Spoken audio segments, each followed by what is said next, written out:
This is True Crimecast.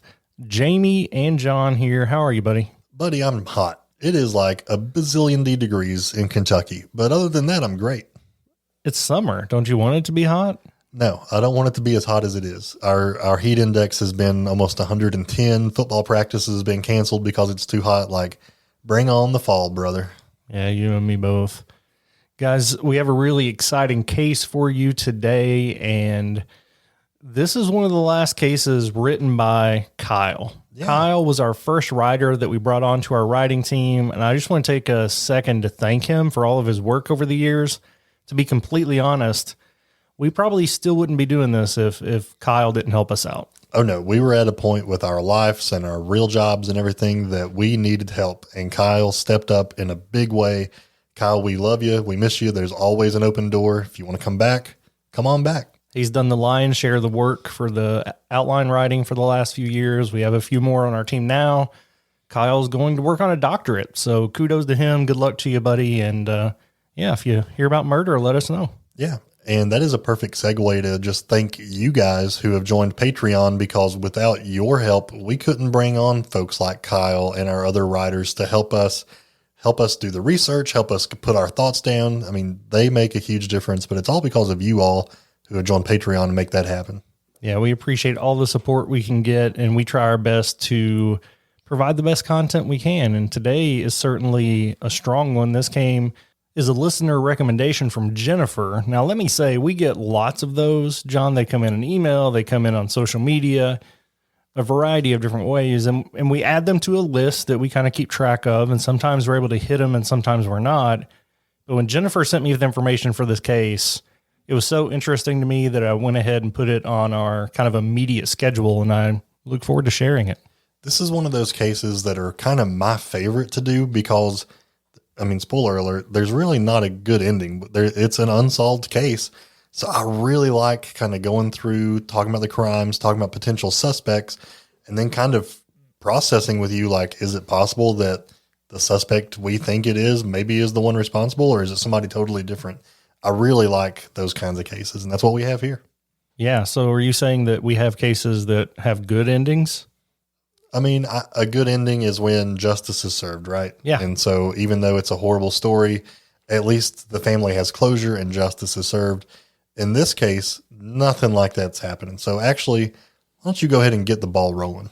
So we talk a lot about, in our cases, we process usually from the perspective of a particular victim of a crime, or if we're talking about a serial killer, we focus on their early life.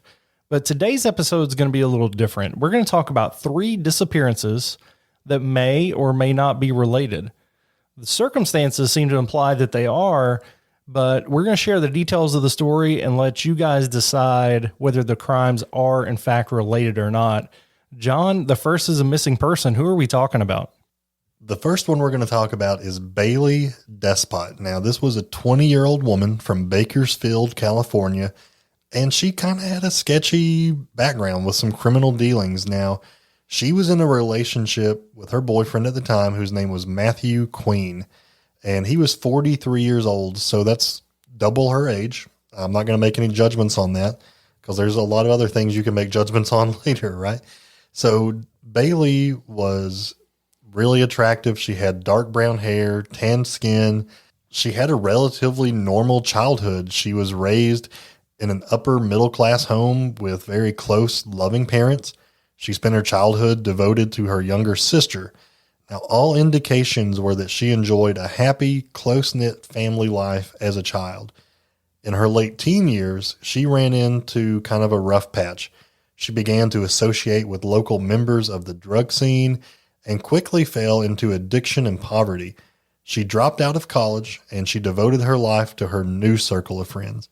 Do you know anybody that's done anything similar? I mean, like, it's sad these kinds of things happen. Like, I don't think no matter how good of a family you have, there's always the possibility that you can turn out to be not a great person. And there are so many factors that go into it. And sure, there are several people that I grew up with that, based on just a couple decisions, ended up in a place where they really couldn't find their way back. And I think that's what we're seeing with Baylee here. I've told my kids that the type of friends that you choose will kind of predict the quality and outcome of your life. And I think that's what's happening is she gets into a circle of friends that drag her down, and it's unfortunate.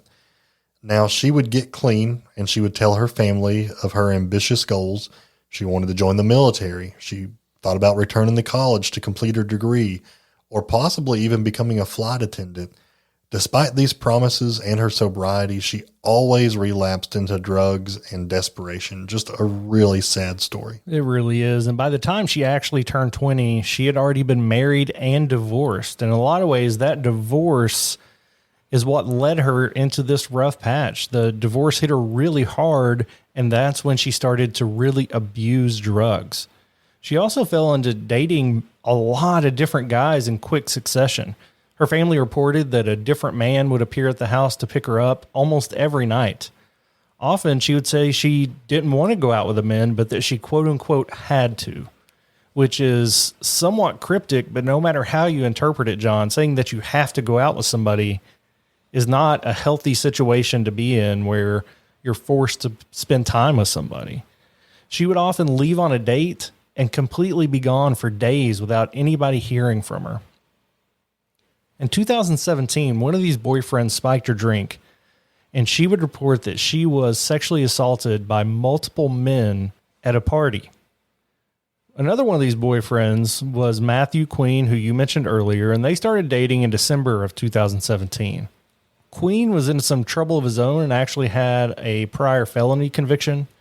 Within days, Baylee and Queen were pulled over, and Queen was arrested on drug charges and charges of firearm possession without a permit. In the vehicle, police discovered an AR-15 assault rifle and a 9mm handgun. Baylee, being with him, was also charged, but she took a plea deal. In exchange for her testimony and for pleading out, she received only 3 years of probation for these weapons charges. Despite the rocky start to their relationship, Baylee would move in with Matthew Queen and was allegedly pregnant with his child when she went missing. More on that later, though.